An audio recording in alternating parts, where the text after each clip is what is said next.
হঠাৎ একদিন ভালোবাসা এসে আমায় বলল সে নাকি রিটায়ার হয়ে যাচ্ছে। আমি তো অবাক। ভালোবাসা রিটায়ার হয়ে গেলে আমার মতো মানুষেরা বাঁচবে কি নিয়ে, যারা ভালোবাসাহীন থাকতেই পারে না।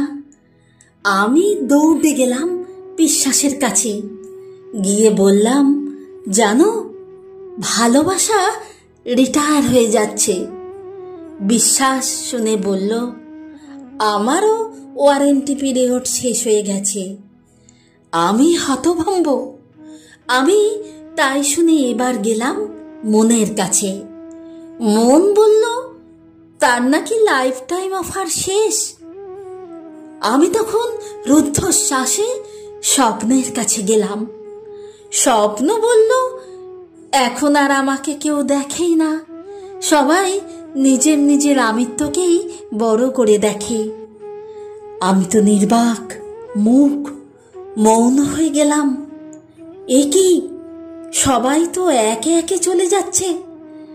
তবে কি হবে আমাদের মতো মানুষদের? মাছ যেমন জল ছাড়া বাঁচতে পারে না, তেমন ভালোবাসাহীন আমাদের মতো মানুষেরা কিভাবে থাকবে? এই ভেবে হতাশ হয়ে মাথা নিচু করে রাস্তা দিয়ে হাঁটছিলাম। হঠাৎ দেখি কার স্পর্শ আমার হাতে।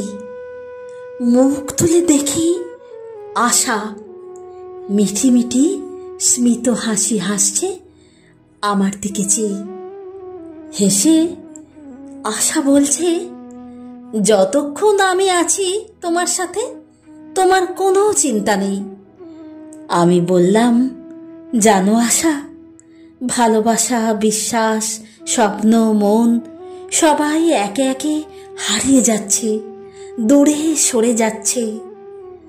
তখন সপ্রতিভ ভঙ্গিতে আশা বলল, আমি থাকলে সব থাকবে।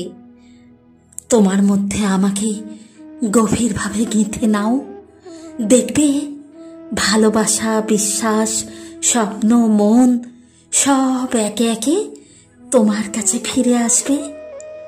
তুমি শুধু আমাকে ছেড়ো না। আমি তখন আনন্দে আপ্লুত হয়ে আশাকে দৃঢ়ভাবে নিজের বুকে টেনে নিলাম আর বললাম, আশা, যে কোনো পরিস্থিতিতে, যে কোনো মানসিকতাই থাকি না কেন, তোমাকে ছাড়ব না।